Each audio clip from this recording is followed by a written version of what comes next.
Good morning, Discovery, and good morning today, Pat. Good morning, Houston. I'd like to thank my wife, Diana, and my sons, Andrew and Patrick.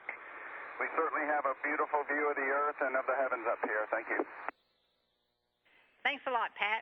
While I have you, your execute package should be printing, and you can print the transfer message at your leisure, your go for Outlook, and your go to change out the card in the KFX machine. Okay, copy about the messages, go for Outlook, and the KFX. Thanks, Ethan. You're welcome.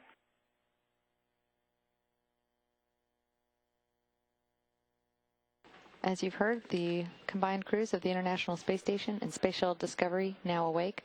They received their wake-up call at 11:30 a.m. Central Time. That song, There Is a God, by 33 Miles. That played for Patrick Forrester at the request of his family.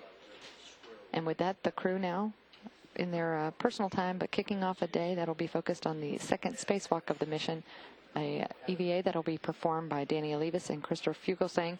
The two spent the night in the Quest airlock, but now will have a break for breakfast and hygiene before they begin their spacewalk preparations and suit up. That activity will continue for the next several hours. Their spacewalk is expected to begin about 4:20 p.m. Central Time. It'll last about 6.5 hours and focus on the singular task of removing an ammonia tank assembly that was brought up in the shuttle's payload bay and relocating that and installing it on the P or Port 1 truss segment of the International Space Station. It'll be a highly choreographed activity. The depleted tank has already been removed from the truss segment, and it's at the end of the space station robotic arm. For this spacewalk, the two spacewalk